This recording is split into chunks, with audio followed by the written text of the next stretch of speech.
As you saw at the top of the show, two new inductees going into the class of 2016, Ken Griffey Jr. and Mike Piazza. For Piazza, it happens in his fourth year on the ballot, one of the most decorated offensive catchers of all time. Meantime, for Ken Griffey Jr., really a signature player in Seattle. That's the cap he will wear, while Piazza will wear a Mets cap going into the Hall of Fame. And for Griffey Jr., historic, getting 99.3% of the votes, all but three, in fact. That is the most all time. Let's get the reaction to induction, starting with Griffey. Wow. It's, something that you can only dream of. It's not that, I knew I could play baseball, but I didn't know, at this level until later in my career what I was able to do. At age 19, it's pretty much trying to survive day in and day out of baseball. And as I got older, and I think I started realizing, around 35, my place in baseball. I remember signing with the Dodgers in 1988, and one of my first games was against an instructional league team, the Seattle Mariners, and I remember watching you and being awed by your athletic talent, and knew I was the complete polar opposite of you. But I knew I had one thing that I can do and get the bat to the zone and hit. As I got older, I finally understood, what I've accomplished and where I had a potential to be. And now it's paid off. So I'm going to go into the weekend with the Seattle Mariners hat on. As far as my hat, I want to be very clear and say that as much as I loved coming up with the Dodgers and will always cherish my time there, I'm going to go in as a New York Met.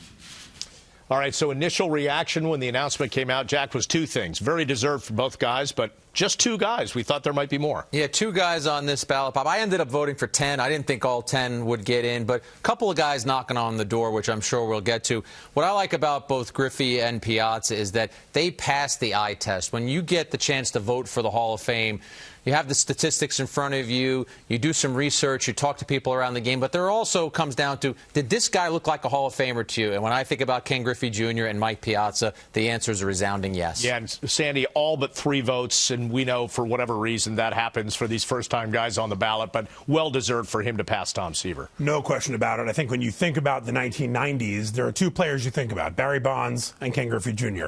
Bonds obviously has the PED question mark hovering over his head.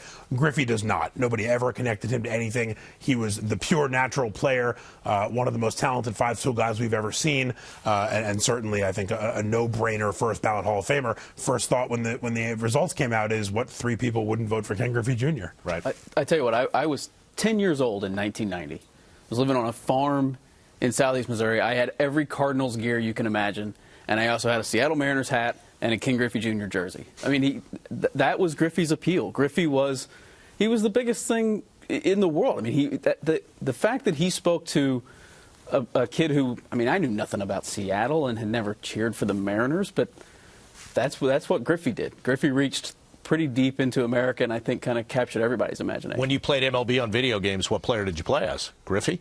Oh, gosh. Yeah, I mean, I still probably play. I think we were still busy working while Chad was playing video games. That's one thing. As far as Griffey, Jack, it's an interesting dichotomy. The first overall draft pick to go in, as opposed to Piazza, who was really drafted as a favor to Tommy Lasorda in the 62nd round. Does that tell you all you need to know about baseball scouting, right, by the way, that on the same day that the guy who's the first pick overall, you get a guy like Piazza who was picked in the 62nd round? Good luck being a baseball scout. That's how difficult it is. But as we watch some of these highlights of Griffey, I was a little bit older than Chad when Griffey made his Major League debut. But I probably acted like a 10-year-old. When you saw Ken Griffey Jr., there's a great shot of him. I remember being at the game, climbing the wall at Yankee Stadium, making this phenomenal catch, and then after catching it, coming back down, landing on his feet, and he smiles the way that a kid should smile. That's what baseball was about, and it's about more than the smile. He was graceful. There it is. Mark mentioned it already. Yeah. He had the five tools. Our guys are great, by the way, to find that video. He had the 5 tools, and you don't see a lot of players who have that. Mike Trout is one. Bryce Harper is one. Ken Griffey Jr. definitely was one. When they were breaking down his induction yesterday, Mark, I was sitting there thinking, you look at all the highlights, and he was on a highlight reel every week, so that's part of the appeal of what he did. But also, and it just dawned on me, I forgot about it, he played with his dad, too. How many players have gotten to do that? What a cool thing to play alongside your dad. Very cool thing. And, it's funny because growing up in New York in the 80s, you remembered Ken Griffey from his time with the Yankees. Then all of a sudden you're like, oh, his son's in the big leagues, too. Forgetting in the big leagues, he's the best player in baseball. Griffey's career was incredible. As a Yankee fan growing up in New York, the first time they got back to the playoffs for 15 years was in 1995. And at the end of that playoffs, all you remember was Ken Griffey Jr. from that series putting on a clinic against the Yankees. So, he made it count when he did get there. Never won a World Series, got a chance to be in the playoffs a couple times. But it shows that if you're a great player, not winning a World Series isn't going to get in your way when it comes to the Hall of Fame. Well, and there's that great moment that they keep showing, and it's fun to see it every time when they went back-to-back, Griffey Sr. and Griffey Jr., and then sitting on the bench laughing. I mean, I've shared a lot of really fun times with my dad, but we've never done anything quite like that. A lot of good farming, though. Oh, with your dad. lot. Yeah. Hall of Fame level farming, yeah.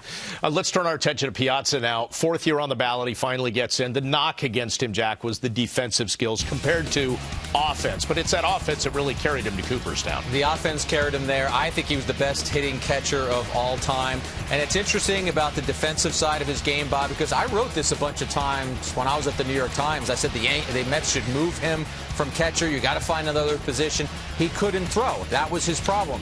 David Cohn, who threw to him a couple of times in his career, and Al Leiter, a couple of guys he threw to him a lot, has said actually did frame the ball well. He actually did call a good game. It was the throwing that was really glaring. Well, and you have heard a lot of pitchers have talked about him just in the, whatever it's been now, 24 hours.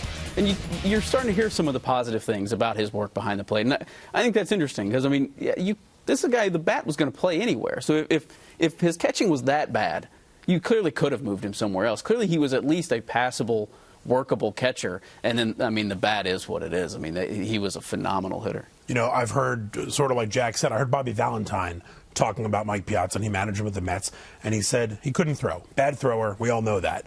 Blocked the ball well, caught the ball well, framed the ball well. Pitchers like throwing to him. He said, I heard Bobby Valentine say, we used to talk about having a pitcher's meeting, and he'd say, we don't need a meeting, I'm good. And the pitchers trusted him, and Bobby trusted him, and he could call a game. So the defense being so bad, I think, is an overrated myth out there. He couldn't throw the ball. He did everything else well. And like Chad said, the bat, I mean, he's the best hitting catcher of all time, and I think it's a shame it took him 4 times to get into the Hall of Fame, but rightfully so, he's finally there.